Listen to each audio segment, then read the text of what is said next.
Last week's news were about Netmarble, and it wouldn't feel right to talk about the other developers, especially when they also have a lot of sweet games coming for us.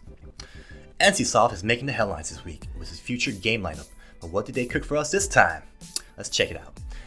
Lineage 2M is coming out as expected next year first semester, but not as soon as it's first estimated, due to a strong competition. But let's be frank, for a game which looks like a mobile version of Horizon Zero Dawn, they can take their time. Other good titles such as Blade and Soul 2 and the Iron Tempest are planned for early next year, and right before that, the mysterious Project TL will launch its closed beta for this winter. You don't know what Project TL is? Well, that's our second news piece, so let's refresh your memory. While the only juicy piece of news is the CBT coming this winter, I'm going to tell you a bit more about the game.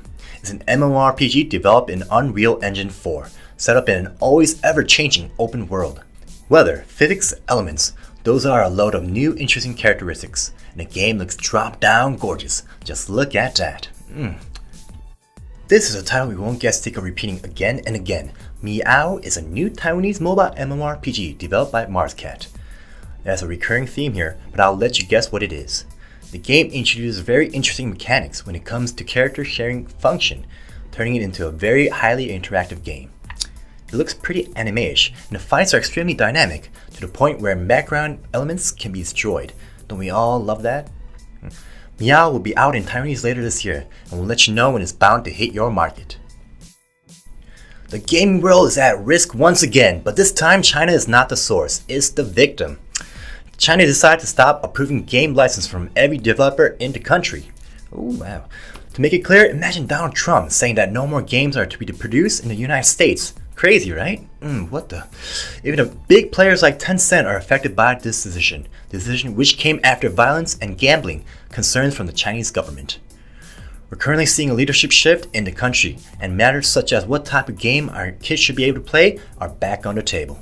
Chinese games are known for being quite graphic, and this might be the time for a big change. Let's see what the future will decide. If you've played Torchlight in the past, you'll be excited to hear that veterans who worked on games such as Diablo and the original Torchlight are preparing a new game set in the same universe. Torchlight Frontiers will let you play in a shared world as you fight and explore alongside your pets and friends, but that's about everything we know for now. They'll be at PAX next week, and we'll make sure to catch some gameplay to share with y'all. Until next week, the trailer will have to suffice. Well, that's all we have for today, and don't forget to subscribe to our channel and hit that bell icon for notifications. Well, until next time, skibidi boop boop!